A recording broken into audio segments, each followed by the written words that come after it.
dalam dia menjabat, dia melakukan korupsi, maka itu otomatis harus diambil semuanya. Masya Allah. Ya, pertanyaannya, kasihan dengan keluarganya.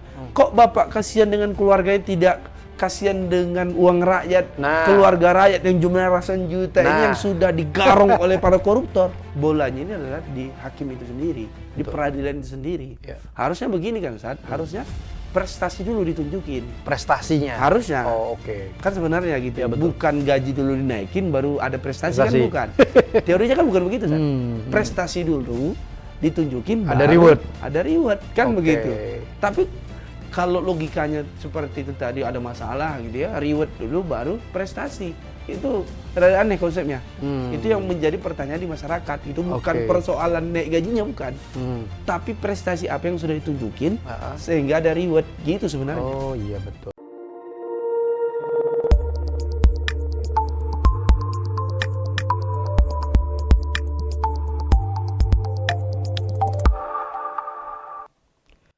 Bismillahirrahmanirrahim. Assalamualaikum warahmatullahi wabarakatuh. Waalaikumsalam warahmatullahi wabarakatuh. Alhamdulillah.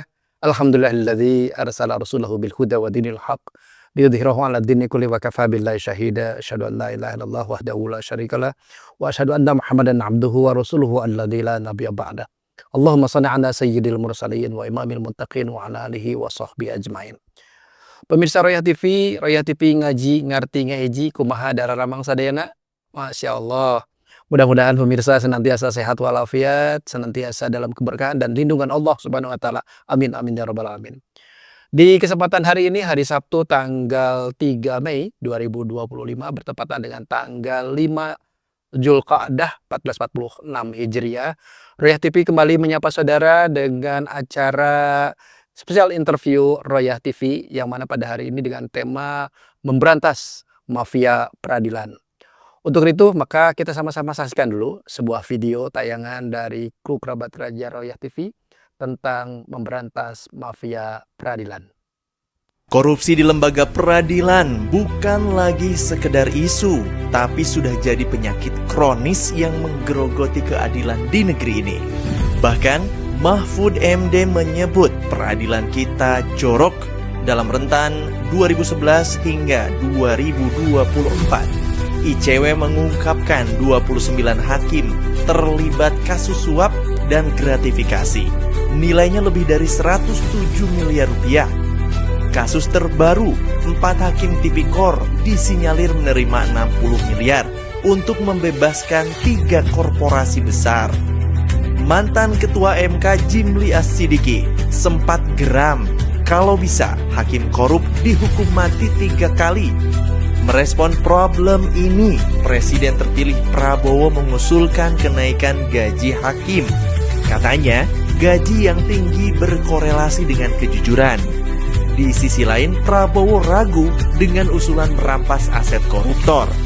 Prabowo mengkhawatirkan anak istri koruptor jika aset pelaku korup itu disita. Begitu katanya. Lantas, bagaimana pandangan Islam? Apakah Islam punya solusi atas problem mafia peradilan? Tentu saja, Islam memiliki 2 pendekatan cara yang bisa menuntaskan masalah ini. Pertama, solusi personal. Islam menetapkan syarat ketat bagi seorang hakim. Ia harus beriman, bertakwa, jujur, dan adil. Hakim tidak boleh memutuskan berdasarkan hawa nafsu. Tidak ada ruang bagi kepentingan pribadi dalam memutus perkara. Semua keputusan hanya berdasarkan hukum Allah Subhanahu wa taala. Allah berfirman, "Putuskanlah perkara mereka menurut apa yang diturunkan Allah." Terjemah Quran Surah Al-Maidah ayat 49. Kedua, Islam juga punya solusi sistematik. Bentuknya dengan menegakkan sistem pengawasan harta yang ketat. Diriwayatkan bahwa Umar bin Khattab mengaudit harta pejabat sebelum dan sesudah menjabat. Bila ditemukan kekayaan tak wajar, maka langsung disita.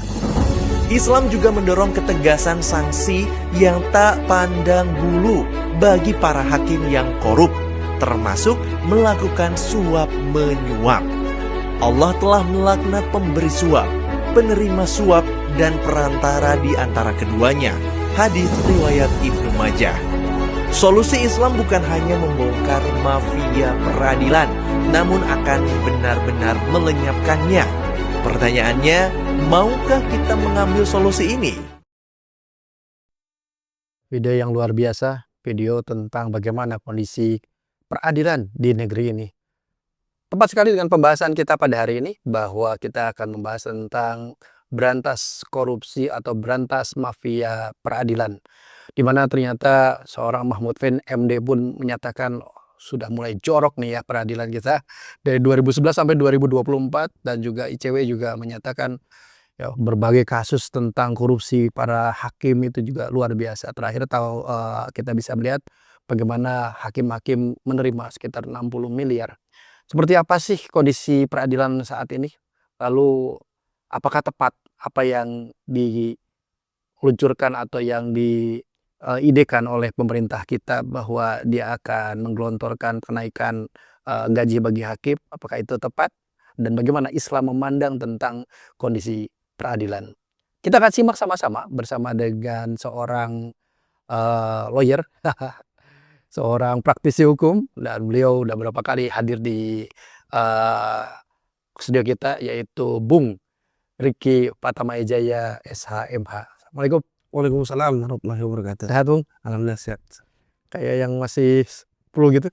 Iya, baru pulang dari Sumatera. Wah, Jadi mengkondisikan iklim yang ada di tataran Sunda. aduh, dari sana panas ke sini dingin ya? Iya, dingin, sejuk. Sejuk. Insyaallah. Insyaallah. Oke, Sehat oke. kalau bahas ini. Oh, kalau bahas ini sehat ya? Sehat. Mudah-mudahan sehat peradilan kita. Masya Allah, luar biasa. Iya Bung, kita pembahasan tadi kita awali dari pembahasan tentang fakta yang ada di peradilan di Indonesia ya. Bung Riki barangkali bisa sampaikan ke pemirsa di Indonesia ini peradilannya modelnya seperti apa sih? Apakah ada hakimnya, ada pengacaranya, atau ada jaksanya atau panitranya dan sebagainya, dan itu masing-masing posisi itu, atau apakah itu memungkinkan mereka itu terlibat dalam korupsi atau kolusi? Tafadhol. Ya, terima kasih Ustaz Ponsen dan semua pemirsa yang melihat, menonton video ini. Jadi sebenarnya di ranah penegak hukum. Jadi dalam aturan itu ada disebut dengan penegak hukum. Penegak hukum itu ada hakim, Ya. ada jaksa, ada polisi, termasuk advokat. Advokat itu penegak hukum Penegak dalam hukum. undang-undang. Oke. Lalu apa kaitannya di peradilan ini? Nah, kalau dari hierarki namanya pengadilan, itu ada yang paling tinggi itu kan atasnya Mahkamah Agung. Oke. Mahkamah Agung ini membawahi banyak peradilan-peradilan di Indonesia. Ada namanya peradilan militer, ada peradilan sipil. Sipil ini juga nanti ada ya pengadilan agama, ada pengadilan negeri gitu. Nah, belum lagi nanti ada peradilan yang nanti khusus misalkan untuk kaum muslimin misalkan. Itu di pengadilan agama, masalah waris, perbankan syariah dan lain sebagainya. Kawin, Ya, cerai. iya. Tapi terkait sipil masyarakat itu lebih ke pengadilan negeri. Nah, itu darinya. Lalu siapa saja nih organ-organ yang ada di pengadilan, begitu ya? Ada hakim, ada panitera. Ya, biasanya yang hadir di samping itu kayak sekretaris itu namanya panitera Oh, pengadilan. dia yang ngerti. Iya, surat iya, misalkan ada keterangan saksi segala macam, bahkan mengingatkan hakim karena banyaknya kasus gitu ya. Nah, banyaknya kasus yang ditangani oleh majelis hakim. Itu yang mengingatkan itu adalah panitera penggantinya untuk kapan sidangnya, perkaranya apa gitu. Yang manggil para pihak misalkan itu panitera pengganti, PP-nya. Yang biasanya kalau di samping itu ada di samping sebelah kanan hakim gitu. Itu fungsinya adalah untuk berjalannya sidang. Nah, tentu yang membuka sidang, menutup sidang dan acara sidang itu ya pengadilan, namanya hakim. Hakim itu ada 3. Ada ketua hakim itu di tengah, baru ada anggotanya, anggota 1, anggota 2 gitu. Walaupun pada faktanya ada beberapa perkara itu kalau disepakati para pihak cukup 1 hakim saja. Tapi secara normatif aturan itu 3 hakim. 3 hakim. 3 hakim. Itu ada anggota. Ya, dan biasanya yang berkomunikasi dengan kita itu untuk jadwal segala macam itu adalah panitera pengganti. Oh, bukan hakim ya? Bukan langsung, nggak langsung biasanya. Oke. Tapi ya tidak jarang juga ada lawyer itu yang bisa komunikasi langsung kepada hakim. Oh, Bisa, tapi paling sering itu dengan panitera. panitera. Oke. Begitu, Ustaz. Jadi Oke. banyak hal lah. Nah, jadi kalau ditanyakan ya itu dari struktur gitu ya. Faktanya ya celah-celah itulah. Kalau tadi jaksa sama Kalau jaksa itu adalah penuntut. oh, jaksa yang nuntut. Yang nuntut. Misalnya kalau perkara pidana ya. Ya. Kalau yang tadi kan perkara perdata tidak ada yang namanya jaksa. Perdata itu yang ada itu penggugat dan tergugat. Kalau perdata. Iya, perdata. Tapi kalau dia pidana, maka penggugatnya itu adalah yang nuntut itu, penuntut itu adalah jaksa. Oke. Kejaksaan. Ya, jaksa terkait misalkan kalau kawasannya itu adalah kawasan kejaksaan negeri, kadang dibantu juga oleh kejaksaan tinggi. Bahkan kalau di Jakarta biasanya kasusnya kejaksaan agung, tapi diperbantukan oleh Kejati maupun Kejari, kejaksaan negeri. Itu teknis lah begitu, tapi fungsinya masing-masing ada gitu. Oke. Lalu di mana celah kan begitu ya? Betul. Di mana celah adanya ruang-ruang potensi-potensi gratifikasi, dia suap begitu ya. Jadi sebenarnya kalau dikatakan bahwasanya peluangnya adanya gratifikasi, suap itu sebenarnya bukan rahasia umum lagi, Ustadz. Semuanya sudah tahu lah gitu. Semua sudah tahu. Ini kalau Pak Mahfud sampaikan ini sebenarnya ini kan mungkin sudah puncak lah gitu ya. Sebenarnya gitu ya, ada puncak gitu lah kan. Dan ini juga sebenarnya dirasakan oleh masyarakat. Masyarakat, makanya kenapa masyarakat ini antipati dengan pengadilan, dengan polisi gitu ya. Ya salah satunya begini gitu. Jadi kalau enggak punya uang gitu ya persoalan itu bahkan bisa melebar gitu. Yang harusnya kebenaran itu adalah milik kita, itu bisa saja dikalahkan oleh yang namanya ya hasil persidangan begitu. Nah itu hal yang sudah kita tanda kutip lumrah lah kita katakan kayak gitu. Jadi komunikasinya gimana? Nah, Modus operandinya kan udah ya, betul. Ya biasanya kalau yang begini ini biasanya tidak langsung ke hakim, Ustaz. Oh. Kalau misalkan ada kasus yang di Jakarta Selatan, itu kan vianya itu adalah adanya pengacara gitu ya. Ya biasanya komunikasi itu yang saya bilang bisa langsung ke hakim, bisa juga secara umum itu ke paniteranya, panitia pengganti. Tinggal komunikasi aja Perantara ya? perantara gitu kan. Sebenarnya fungsinya memang di awal pun memang perantara kan, perantara untuk mengkomunikasikan. Ini ada perkara nih, misalkan nomor 20 gitu, disebutkan teknis gitu. Tapi ternyata kalau digunakan kepada kegiatan-kegiatan tanda kutip haram tadi, kegiatan suap, gitu, gratifikasi juga begitu polanya. Dikomunikasi misalnya gini, hakim misalkan, ya misalkan dia minta nih 5 miliar, tinggal komunikasi kepada lawyernya atau kepada yang pihak terkait, dia hakim minta 5 miliar, bisa nggak? Kalau nggak gimana negonya gitu. Jadi itu yang terdapat. Nah, dugaan kuat saya terkait Jakarta Selatan, pengadilan negeri yang ditangkap 3 atau 4 hakim gitu. Ya, betul. Kan begitu sebenarnya. Adanya deal-deal yang tadi, ini mau gimana kita buat ini putusan. Jadi sudah kompromi dulu gitu. Jadi makanya tidak jarang saat sidang itu baru dimulai, hasil itu sudah tahu. Itu udah tidak jarang gitu. Jadi formalitas aja sih. Formalitas gitu ya. Ibaratnya formalitas yang secara legal gitulah. Kan begitu kan? Ya ayo kalau kamu memang punya tidak kesepakatan, tidak sepahaman, udah gugat gitu. Ya tinggal sana bermain gitu. Nah, ini yang dirasakan. Nah, ini sama persis apa yang disampaikan oleh Pak Mahfud MD gitu. Kronisnya di sana gitu. Makanya kalau saya detailkan lagi sebenarnya gitu. Sebenarnya kita baru sidang saja, kita sudah tahu apa hasilnya. Oh, ya Allah. Kayak gitu. Padahal kan baru diproses, sementara dalam pembuktian itu kan harus jelas. Ini pemilikannya siapa, saksinya siapa saja, faktanya bagaimana gitu ya. Tapi kalau gratifikasi itu ada, suap itu terjadi, maka sebenarnya sebelum sidang pertama pun hasilnya sudah kita dapat duga apa. Ya karena memang sudah ada kompromi gitu. Nah inilah yang dipahami masyarakat dan inilah yang sudah diungkapkan oleh Pak Mahfud MD di media itu. Gitu sebenarnya konsepnya, karena yang memang otoritas keputusan itu kan hakim. Iya. Hakim. Oke. apapun nanti yang kita sampaikan di pembuktian segala macam, lah kalau memang hakimnya itu sudah lebih condong kepada misalkan tanda kutip gratifikasi tadi, suap tadi, ya udah. Di atas kertas bisa saja ya yang berhadapan itu bisa saja si A yang benar. Tapi di vonis yang benar itu adalah si B. Ya karena kan Bisa berubah ya? bisa otoritas tadi, apalagi diikuti dengan adanya suap dan gratifikasi. Nah itu yang dirasakan oleh masyarakat sekarang gitu. Oke. Dan tak jarang juga saat ada kadang di peradilan-peradilan ini ya to the point saja. Udah bagaimana nih? Gitu, udah orang kosong misalnya gitu kan. Udah gimana nih Pak pengacara? Kita jadikan itulah. Sebenarnya kan hakim itu tidak usah iya gitu. Allahu Ya ada yang memang frontal begitu. Allah. Iya kalau kita katakan mungkin oknum lah gitu. Kalau oknum banyak ya itu hal lain lagi. Tapi ada yang gitu itu. Langsung gitu. Gimana nih Pak pengacara? Maunya gimana nih? Gitu. Masa hakim ngomong mau gimana? Maunya gimana? Iya. Kalau kita sudah lakukan itu mau gimana ya? Kita udah tahu lah arahnya kemana. Gitu. Iya. Ya supaya kita mengkomunikasikan gitu. Nah kalau saya sendiri, saya biasanya ya sudah saya secara legal normatif saya lakukan apa yang menjadi tugas saya gitu.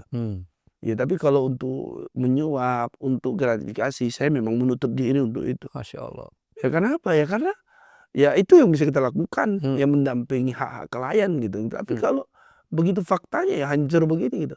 Apakah semua begini? Tidak juga gitu. Ada juga hakim-hakim yang memang lurus, jujur gitu ya. Oh ada ya? Ada gitu. Tapi ya dugaan saya ya mungkin jumlahnya juga terhitung lah gitu ya. Ya karena memang sistem tadi gitu.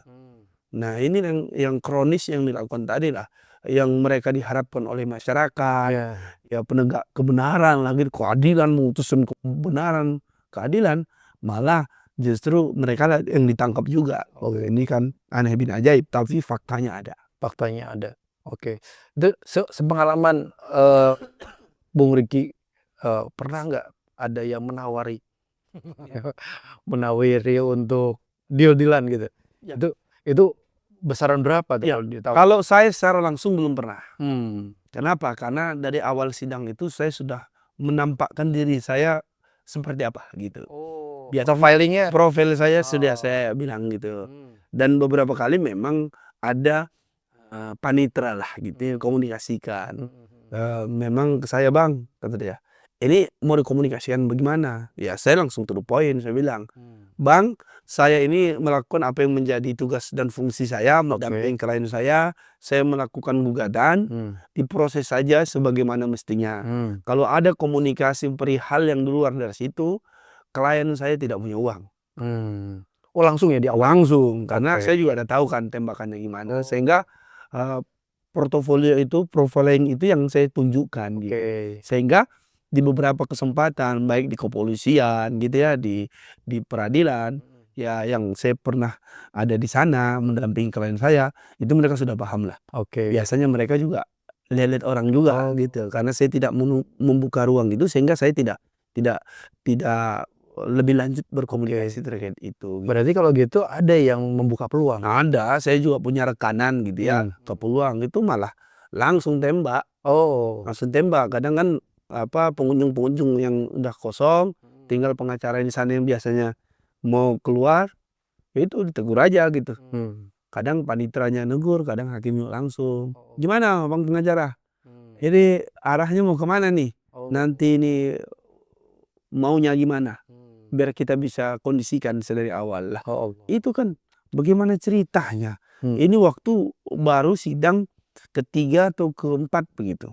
Masih keterangan saksi segala macam. Tapi sudah ada deal-dealan. Tapi sudah ada upaya komunikasikan itu gitu. Nah, dan tak jarang juga ya justru dari para pihak gitu. Yang paling berkepentingan para pihak. Betul.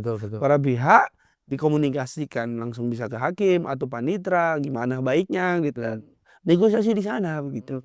Nah bayangkan kalau mereka yang punya hak tapi tidak punya uang, tapi dia tidak punya hak tapi punya uang, berpotensi besar yang dimenangkan yang punya uang, walaupun dia tidak berhak. Betul itu. Dan faktanya terjadi kan kebanyakan begitu.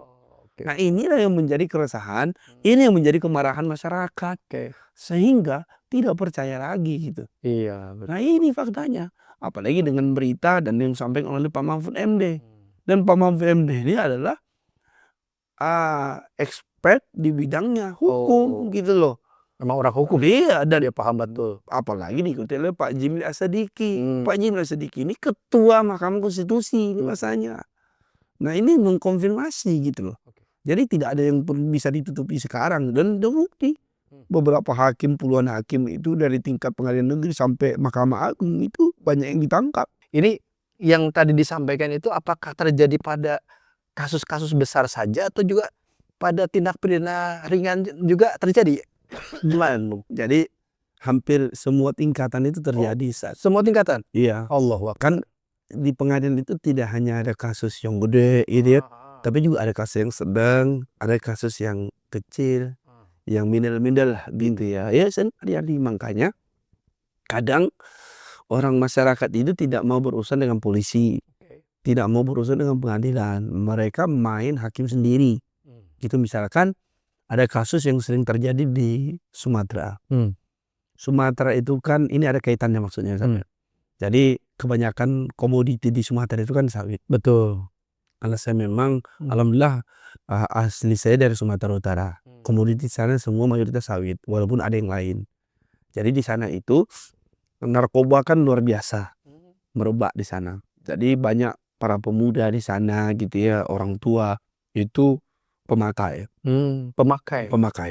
narkoba, kecanduan. Tapi secara ekonomi mereka sudah habis-habisan. Karena kan yang namanya narkoba ini semakin dipakai dosisnya semakin bertambah. Betul. Nggak uang habisan, ya caranya gimana? Ujung-ujungnya menipu dan mencuri kebanyakan. Menipu dan mencuri. Ya. Dan mencuri yang paling cepat itu mencuri sawit. Mencuri sawit? Iya. Paling cepat gitu. Dan karena mereka juga sudah paham gitu ya, tindak pidana ada dikategori sebagai tindak pidana ringan. Kategorinya itu? Kategorinya tindak pidana ringan. Iya. Sehingga kalau dia belum sampai 2,5 juta ke atas, maka dia masih tindak pidana ringan. Dan dia tidak ditahan. Tidak ditahan? Ada ditahan. Sehingga banyak itu ngambil gitu. Ngambil cukup misalnya 300.000, 500.000 dari sawit yang dijual. Sehingga mereka tidak dapat ditahan. Begitu. Nah ini berulang terjadi. Nah ini efeknya kemana? Efeknya ke masyarakat petani di sana. Sehingga orangnya sawit ya? Iya sawit. Sehingga banyak stres. Dan orang narkoba ini wataknya, kalau ngambil buah itu, kalau dulu orang mencuri itu kedengaran aja suara motor orang yang datang, takut yang punya, udah mereka hafal kan? Betul. Mereka kabur. Kok sekarang nggak lagi kan? Berani ya? Berani, malah kalau udah datang aja, dia ngambil. Saya ngambil cuman 8 janjang ya Pak, dia ngambil 10 janjang ya Pak, gitu. Jadi yang kayak gitu, jadi keresahan itu terjadi gitu. Karena kan percuma juga dilaporkan ke polisi, dia tidak dapat ditahan karena tindak pidana ringan terkategori. Dilakukan gugatan perdata pun ya kayak tadi, ya prosesnya cukup panjang gitu. Nah ini yang jadi masalah gitu. Jadi di faktor yang lain juga berimbas. Ketika ada juga gugatan atau laporan, proses pengadilan juga seperti tadi terjadi. Jadi masyarakat juga makin kesel dan bahkan makin marah. Betul, kondisi yang ada gitu. Iya. Jadi gimana gitu? Ini kan ibaratnya seperti lingkaran setan. Betul. Yang putaran di sana saja. Masalah aja yang kita lihat. Ya Allah, baik. Terima kasih Bung Ricky. Pemirsa Royal TV, luar biasa apa yang disampaikan oleh Bung Ricky Patamajaya bagi kita semua ya, tentang kondisi atau fakta-fakta peradilan di Indonesia. Dari mulai tindak pidana ringan sampai tindak pidana yang berat. Ternyata itu tidak ada yang tidak ada yang mafia di sana di dalamnya ya. Dari mulai pengacara sampai ke hakim, itu juga mereka punya potensi untuk melakukan suap dan gratifikasi. Allahu Akbar. Baik pemirsa, kita akan sama-sama simak bagaimana pembahasan berikutnya tentang langkah pemerintah yang katanya akan menaikkan gaji hakim untuk supaya hakim tidak menerima gratifikasi. Apakah itu sudah tepat atau belum? Kita akan sama-sama simak setelah yang satu ini. Jangan kemana-mana, pemirsa, masih tetap di spesial interview Royal TV.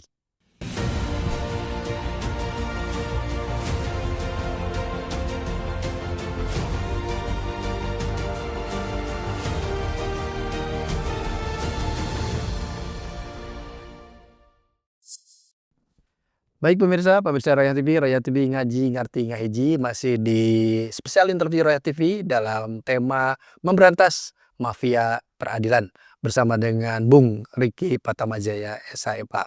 Baik pemirsa, tadi sudah kita bahas tentang fakta-fakta, kita akan bahas kembali tentang bagaimana upaya pemerintah untuk memberantas mafia peradilan. Baik Bung, tentunya ini sudah lama ya kejadian seperti ini dan baru memuncak sekarang-sekarang ini. Lalu ada rencana katanya Pak Prabowo untuk apa? Untuk menaikkan gaji hakim. Memang gaji hakim kecil ya, Bu? Saya tanya dulu. Tergantung juga. Tergantung juga. Tergantung golongannya. Oh, tergantung golongannya. Kalau golongan 3 ya mungkin hampir sama dengan ASN yang lain gitu. Oh, golongan Tapi 3. kalau ketua pengadilan, ya wakil kepala pengadilan, tingkat negeri tinggi Mahkamah Agung itu ya udah puluhan juta juga. 20 juta, 30 atau sampai berapa gitu. Belum tunjangan gitu ya. Oh, itu belum tunjangan. Tunjangan, gaji pokok kan belum terkategori tunjangan gitu. Walaupun tunjang sana, tunjang sini enggak tahu lagi. Yang penting ada tunjangannya gitu. Iya. Oke. Tapi untuk menyikapi itu Ustaz sebenarnya Gimana? sebenarnya terkait gaji, kenaikan gaji gitu ya. Sebenarnya kembali lagi sebenarnya penunjukan rasa tanggung jawab tadi gitu. Rasa tanggung jawab. Ya karena kan ini apapun ceritanya walaupun presiden atau menteri yang keluari gaji gitu untuk beberapa institusi gitu, instansi gitu ya. Sebenarnya kan yang kembali lagi adalah uang rakyat.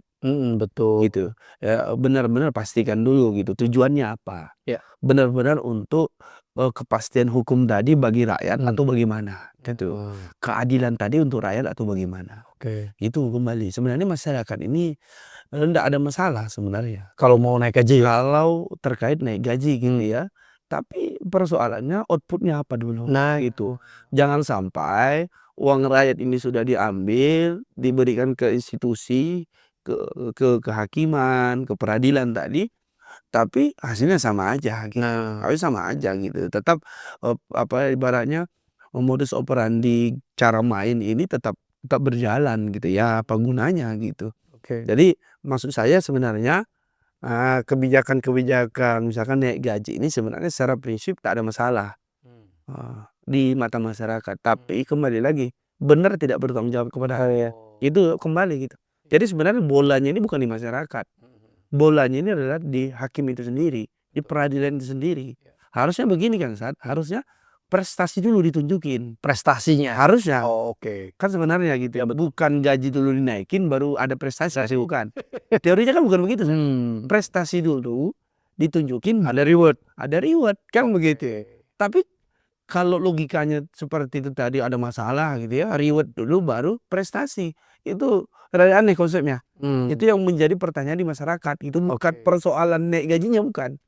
Tapi prestasi apa yang sudah ditunjukin sehingga ada reward gitu sebenarnya. Oh iya betul. Itu secara logika lah misalkan prestasi sudah ditunjukkan oleh para guru. Misalkan ini sudah ada prestasi.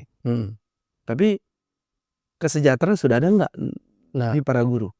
Betul. Kan gitu. Maksud saya itu bukan hanya justru kepada hakim gitu, justru kepada ibaratnya walaupun lebih general sih sebenarnya maksud saya itu. Tapi kalau mau naikin semua institusi gitu maksud saya itu. Bukan hanya kehakiman, ya, tapi juga yang paling penting itu guru gitu. Itu yang harus, karena yang mencerdaskan itu mereka. Yang menjadikan hakim ini kan cerdas mereka jadi dari guru gitu. Dari guru dulu. Dari guru, dari dosen. Betul. Tenaga pendidik ini harus disejahterakan gitu. Tenaga medis gitu. Nanti hakim-hakim ini, jaksa-jaksa ini, pengacara-pengacara ini, pejabat-pejabat ini sakit, berobatnya kemana? Ke medis gitu. Yang sejahtera itu medis. Menurut saya itu oke, sah-sah saja. Silahkan naik, sejahterakan kesejahteraan institusi peradilan.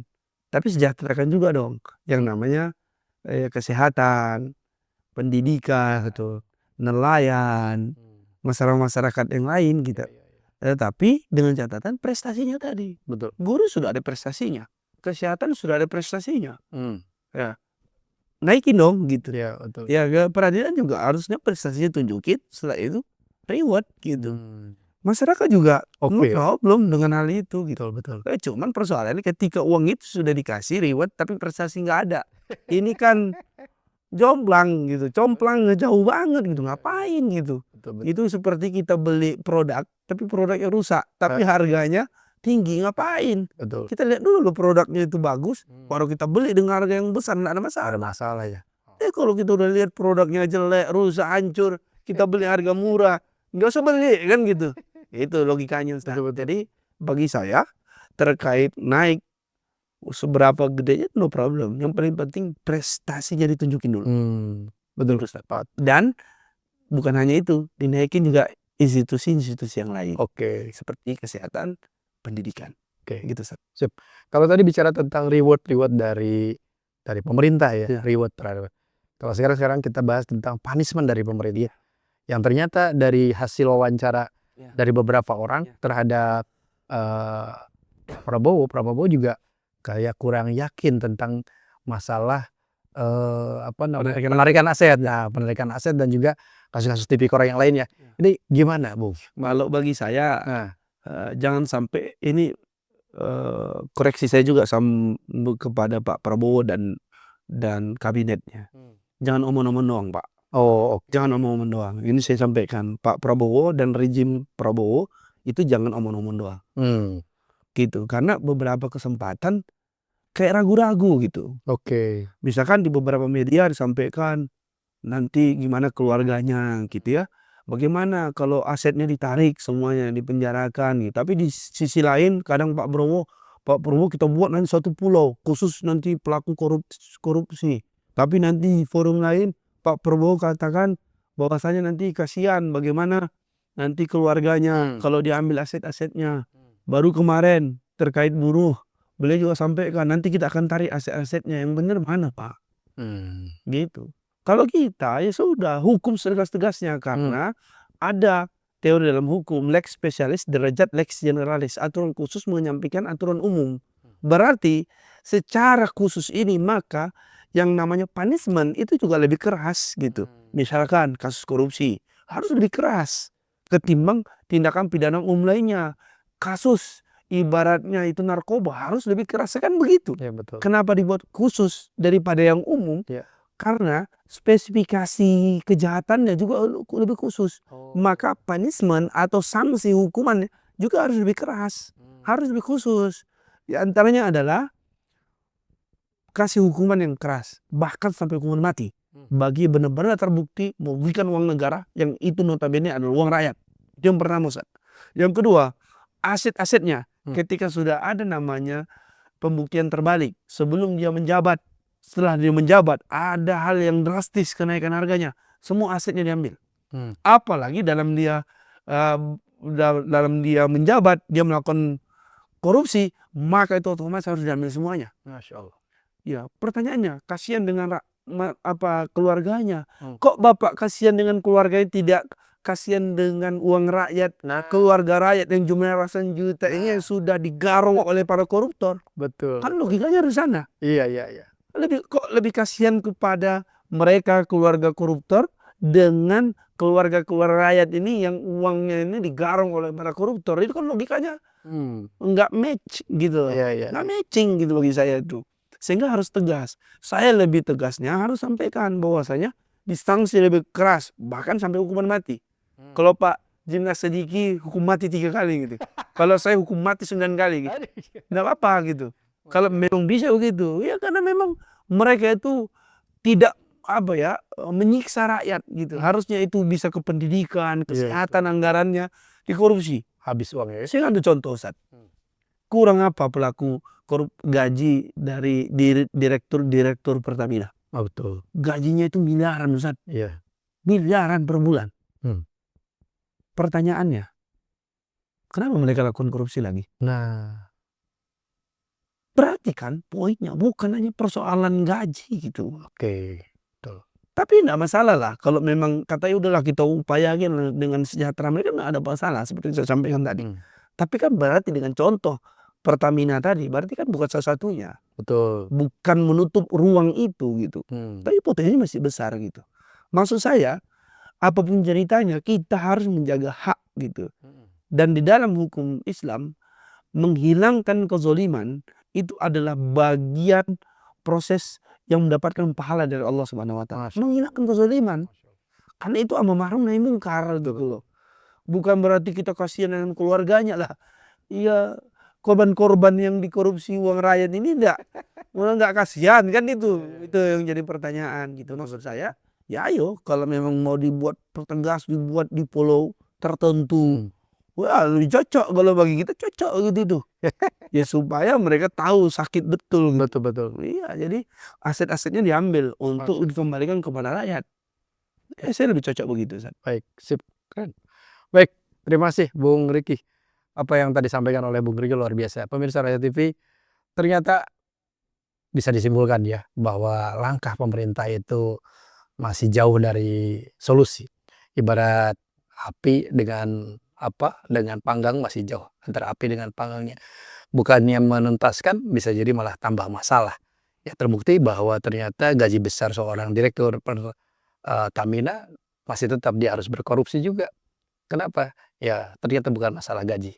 Oke, pemirsa, menarik tadi disampaikan oleh Bung Riki tentang bagaimana Islam. Ya sudah menyentuh kita tentang bagaimana Islam menghilangkan kezaliman. Kita akan bahas di segmen berikutnya tentang bagaimana peran Islam sebagai sebuah din yang dinul haq, yang benar, tentang persoalan peradilan dan juga korupsi ini. Jangan kemana-mana, masih tetap di spesial interview Roja TV.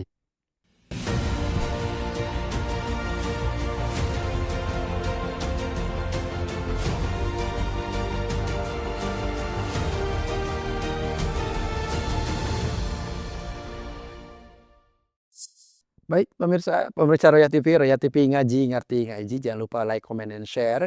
Hari ini kita membahas tentang memberantas mafia peradilan bersama dengan Bung Riki Patamajaya, SHMH. Dan tadi kita sudah bahas tentang fakta di segmen pertama. Lalu juga kita bahas tentang bagaimana upaya pemerintah yang ternyata memang belum memberikan solusi yang pas. Dan kita sekarang bicara tentang bagaimana Islam memberantas tentang mafia peradilan. Bung, bicara tentang Islam, berarti bicara apakah Islam punya perangkat dalam peradilan? Seperti apa sih Islam itu mempunyai perangkat peradilan itu, dan apakah mungkin terjadi mafia peradilan sebagaimana terjadi sekarang ini? Tafadhol, Bung. Ya, di dalam suatu hadis, suatu dalil sampaikan bahwasanya ada 3 posisi hakim. 2 neraka tempatnya, 1 surga. Oh, 2-nya neraka? 2 neraka. Jadi ibaratnya 67% itu peluang hakim itu neraka, Ustaz. Iya, betul. Cuman 33% hakim itu masuk surga. Kenapa? Karena luar biasa itu posisinya. Karena dapat memutuskan nasib seorang manusia. Dan ini bukan seorang, nyawa manusia. Dan itu dengan keluarga-keluarganya. Betul. Ya, namanya satu kasus diputuskan kan bukan hanya orang itu. Betul. Tapi dia punya istri, punya anak, punya cucu, punya menantu, punya tetangga, dan dampaknya kemana-mana. Betul. Nah, jadi harus dipahami di sana. Jadi bagi hakim yang harus dipahami adalah tanggung jawab hakim itu besar. Betul. Gitu. Jadi harus waspada. Siapa yang masuk surga itu dia yang cerdas, dia tahu kebenaran dan memutuskan sesuai dengan kebenaran. Dan kebenaran itu Islam. Masya Allah. Gitu. Tapi ada yang kedua, dia tahu kebenaran itu apa, tapi dia memutuskan tidak dengan kebenaran tadi. Tapi juga ada yang ketiga, yang neraka juga. Dia tidak tahu karena dia bodoh dan dia memutuskan dengan kebodohannya. Nah ini, makanya kenapa 1 yang masuk surga, 2 masuk neraka. Posisinya. Jadi kaki kita itu, hakim itu sudah ada di neraka. Allahu Akbar. Gitu. Makanya tidak mudah untuk jadi hakim. Kalau kita memahami dalil ini. Itu yang pertama yang saya mau garis bawahin. Nah selanjutnya, dari situ bahwasanya kan hakim ini harus pilihan, Ustaz. Pilihan dari keilmuan, dan yang paling penting itu adalah dari keimanan. Hakim ini harus memiliki watak jujur. Jujur, dia tidak bisa diombang-ambingkan dengan kepentingan-kepentingan yang lain. Harus sana. Makanya harus paham dulu. Posisi hakim ini sangat-sangat urgen. Sehingga pertanggungjawabannya dunia dan akhirat. Betul. Sehingga dia benar-benar orang yang memang mumpuni secara keilmuan dan dia beriman kepada Allah. Agar apa? Agar dia takut memutuskan tidak sesuai dengan kebenaran. Dan kebenaran ini din Islam. Gitu. Itu. Sehingga nanti akan terbentuk ini pondasi pertama pribadi. Itu. Nah, yang kedua dari sistem. Sistem. Sistem tentu sistem ini harus melahirkan orang-orang tadi yang benar-benar yang amanah, jujur tadi. Gitu. Nah, sistem inilah yang memungkinkan mereka berbuat tadi. Makanya basisnya kalau masih berbasis sekuler kapital, dengan itu dirombak dengan aturan hukum yang bisa seenak kita menafsirkan, ya sudah. Masalah ini yang terjadi gitu. Betul. Makanya sistem yang saya maksud itu adalah sistem Islam. Sistem Islam inilah yang harus menjamin hakim tadi sudahlah jujur amanah tadi, memiliki kapasitas untuk itu keilmuannya. Setelah itu sistemnya itu bukan lahir dari hawa nafsu manusia. Gitu. Sehingga ini harus sistem yang sesuai dengan Allah Subhanahu wa taala, sistem syariat Islam tadi. Sehingga itu akan terjaga. Gitu. Ya hakim dalam sistem Islam itu ya gajinya juga tinggi, ya karena mereka itu memutuskan ya fokus karena mereka itu adalah pejabat gitu loh. Dia tidak bisa diintervensi yang lain gitu. Nah, Islam itu juga menganjurkan gaji-gaji pegawai-pegawai ini, semua institusi itu gajinya tinggi-tinggi semua, ya supaya apa? Supaya tidak tergiur lagi yang lain gitu. Tapi bukan hanya sebatas itu, tapi mengedepankan prestasi tadi yang saya maksud tadi itu Nah, kalaupun ini sudah terjadi, maka biasanya secara sistem tadi yang hukum tadi itu harus berdasarkan dari Sang Pencipta Allah Subhanahu wa taala. Nah, yang ketiga secara teknis, maka harus ada yang namanya tadi sistemik tadi itu adalah bagaimana pembuktian terbalik. Jadi pejabat itu, hakim tadi harus diperiksa sebelum dan sesudah. Ya kan bisa dihitung, orang-orang akuntansi itu jago begitu kan. Ya bisa dia sebelum menjabat jadi hakim itu dia punya kekayaan 10 miliar.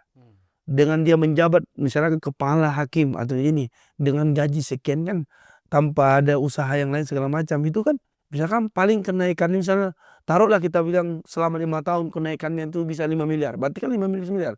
Tiba-tiba dicek ulang bisa sampai 100 miliar. Dari mana duit yang lebih dari 80 atau 90 miliar itu? Berarti dapat diduga kuat itu dari suap dan gratifikasi. Itu negara langsung ambil gitu. Nah, ada nggak dalam sistem hari ini? Itu belum terjalan gitu. Itu belum dilakukan. Sehingga kalau dalam Islam itu akan dilakukan, dan bukan hanya aset diambil, ditarik oleh negara, maka ketika dapat dibuktikan dia memang melakukan kecurangan, melakukan korupsi, mafia peradilan, maka dia akan disanksi dengan tegas dan keras. Masya Allah. Gitu. Itu luar biasa di dalam Islam. Sehingga apa? Sehingga yang namanya hakim, peradilan itu terhindar dari mafia peradilan.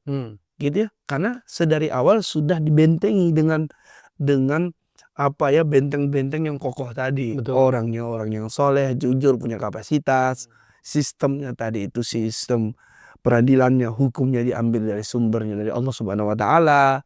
Ketika teknisnya sudah menjabat, maka ada yang namanya pembuktian terbalik sebelum dia menjabat. Ketika dia menjabat dihitung selisihnya berapa, masuk akal enggak dengan gaji segitu. Kalau masuk akal berarti dia dapat diduga kuat betul dalam menjalankan amanahnya. Tapi kalau tidak dan tidak sebanding, maka itu diambil dan dibuktikan ketika dia memang melakukan tindakan kriminal, dia akan dihukum, dan hukumannya tentu lebih besar, lebih tegas ketimbang masyarakat umum lainnya. Karena mereka itu memiliki kapasitas untuk memutuskan. Begitu, ya jelas sekali dalam Islam. Masya Allah. Artinya bahwa reward juga ada, punishment juga tegas. Dan fair gitu. Dan kita sebagai rakyat melihat, oh wajar gitu. Berapa juga tidak masalah, ya kan berapa pun tidak masalah kan gitu, Misalnya gini, kita mau beli barang.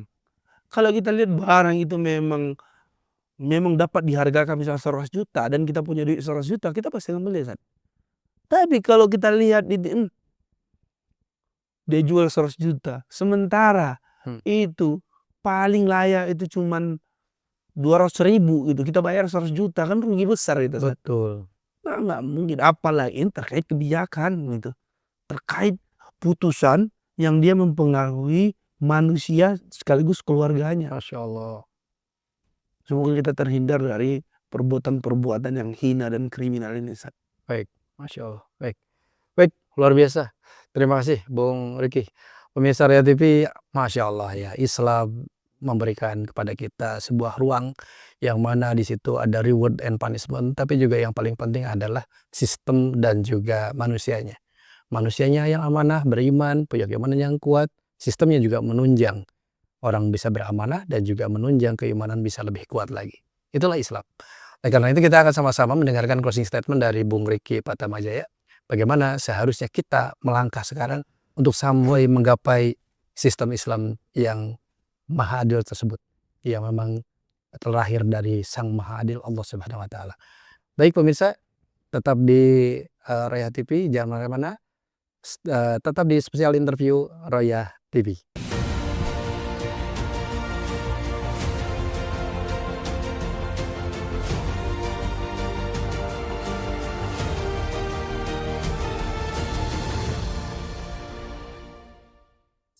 Baik pemirsa Raya TV ngaji ngerti ngaji. Jangan lupa like, comment, and share.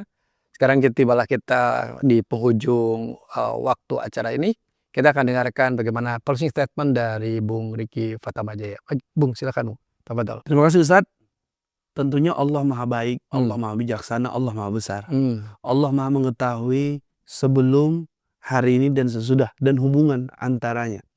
Oleh karena itu, kita harus meyakini kita diciptakan oleh Allah Subhanahu wa Ta'ala. Hidup kita, kehidupan ini, alam semesta Allah yang ciptakan. Maka seperangkat aturan pun itu datang dari Allah Subhanahu wa Ta'ala. Itu yang harus kita pahami. Itu. Maka selama aturan itu dari Allah, maka kebaikan, keberkahan akan hadir. Dan poinnya adalah aturan Allah ini bukan langsung kepada punishment.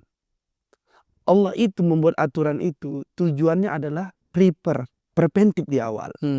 Kenapa? Karena Allah sayang dengan kita. Maka jangan lakukan perbuatan-perbuatan yang melanggar dari syariat Allah.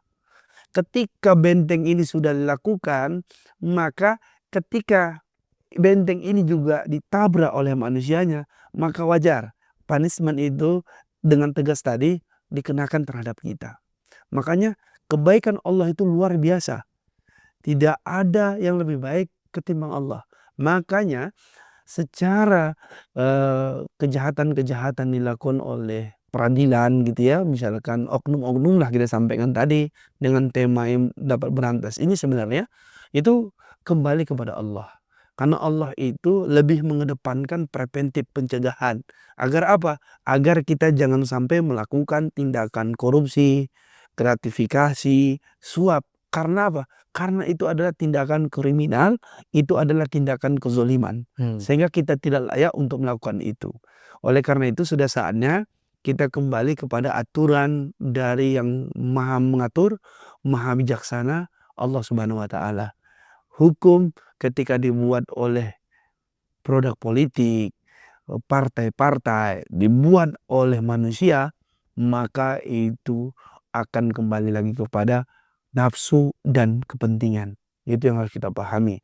Makanya kita yakin dan percaya hukum yang adil dan membawa keberkahan dunia dan akhirat itu hanyalah hukum Islam. Masya Allah. Insya Allah kita terkategori orang-orang yang menginginkan dan juga istiqomah dalam memperjuangkan agar hukum-hukum Islam itu dapat diterapkan secara kafah. Baik, terima kasih Bung Riki. Pemirsa Roya TV, luar biasa ya apa yang disampaikan Bung Riki, bahwa Allah Maha Sayang, Allah Ar-Rahman Ar-Rahim, menyayangi kita semua, dan kita manusia yang hadir di akhir zaman ini sudah diberikan seperangkat ya rule oleh Allah Subhanahu wa Ta'ala, karena Allah sayang pada kita. Persoalannya sekarang mau nggak kita jalanin rule tersebut? Pemirsa, yuk kita sama-sama menjalankan rule tersebut agar kita disayang Allah, agar kita diselamatkan Allah, baik itu selamat di dunia maupun selamat di akhirat. Baik pemirsa, kalau video ini bermanfaat, silahkan share yang banyak. Itu bagian dari perjuangan para pemirsa sebagai orang-orang yang senantiasa memperjuangkan Islam, dan juga kita sama-sama mencerdaskan saudara-saudara kita yang semua. Ya insya Allah seperti itu. Saya Ponsen Sindo Prawito bersama dengan kerabat kerja mohon undur diri.